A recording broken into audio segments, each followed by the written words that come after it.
Ahojte, aj dnes sme si pre vás pripravili nové video, ktorým vás budeme inšpirovať k tomu, aby ste sa stali po skončení mimoriadnej situácie turistom vo vlastnom meste. Moje meno je Michaela a sprevádzam vás rôznymi kultúrnymi a historickými zaujímavosťami Bratislavy.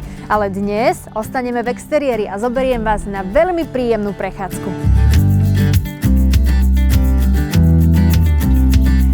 Všimnite si ulicu za mnou a domy postavené popri električkovej trati smerom k tunelu. Kopírujú totiž bývalé hradby mesta. No a po bitke pri Moháči a v druhej polovici 17. storočia chcela cirkev stavať kostoly a kláštory, ale v meste už nebolo pre ne miesto a tak ich museli stavať za hradbami mesta. Jedným z týchto kostolov je aj kostol svätého Štefana, tzv. Kapucínsky. Je to jediný kostol, do ktorého ideme dolu schodmi. Kvôli podložiu totiž stále klesá, ale bol vybudovaný tak, že ho to nepoškodzuje. Klesá totiž stavba ako celok. Pozrite sa na stĺp pred kostolom. Ukrýva malú tajničku. Bol postavený 10 rokov po morovej epidémii v Prešporku. Podarí sa vám vylúštiť, kedy nás tá epidémia zasiahla? V centre mesta sa určite pozerajte aj pod nohy. Tu napríklad v čase inkvizície stálo popravisko. No ľudia v tej dobe verili, že ak vám ochorelo dieťa, niekto sa prestal s vami rozprávať, alebo nebodaj v lese na niekoho padol strom, za všetko mohli bosorky.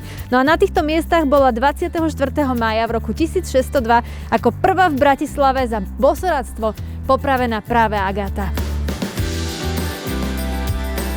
Ak by ste v 14. storočí hľadali bránu do mesta, tak vás určite pošlú aj cez Michalskú bránu. Padací most by ste tu hľadali márne, nahradil ho totiž tento kamenný, na ktorom sa nachádzame a považuje sa za najstarší kamenný most v Bratislave. Pri vstupe do mesta si na spodnej bráne všimnite tieto erby. Pocestným totiž oznamovali, do akej krajiny prišli, v akom sú meste a ktorý kráľ tu vládne.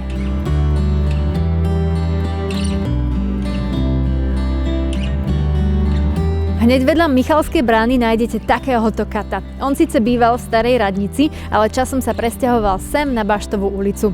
Musím povedať, že byť katom v tom období bolo naozaj prestížne, pretože mal jeden z najvyšších platov, ale okrem toho musel ešte čistiť kanále, zakopávať zdochliny nájdené v meste, no a keďže jeho partnerka bola bordelmava, tak mal na starosti aj poriadok v mestskom nevestinci.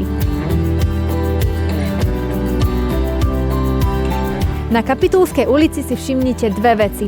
Prvou z nich je šikátor. Nazýva sa tak táto ulička, ktorá je postavená medzi domami a obyvatelia si ju nechávali práve preto, aby sa v čase nebezpečenstva vedeli rýchlo a bezpečne dostať priamo na hradby a chrániť tak mesto.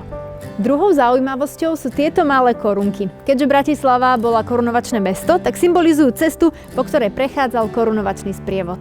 A viete, kde sa v Prešporku korunovali králi? Ak ste si tipli v dome svätého Martina, tak ste si tipli správne.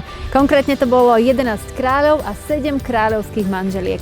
Dom svätého Martina je najväčší bratislavský kostol. Jeho 85 metrov vysoká väža, na vrchole ktorej tróni pozlatená koruna, je svojou zelenou medenou strechou jednoducho neprehliadnuteľná. Všimnite si ten malý výklonok hore za mnou. Teraz je tam kamera, ale nie vždy tam bola. Dom svätého Martina totiž bol spojený s hradbami a tento výklonok fungoval ako toaleta pre vojakov, ktorí sa pohybovali po hradbách.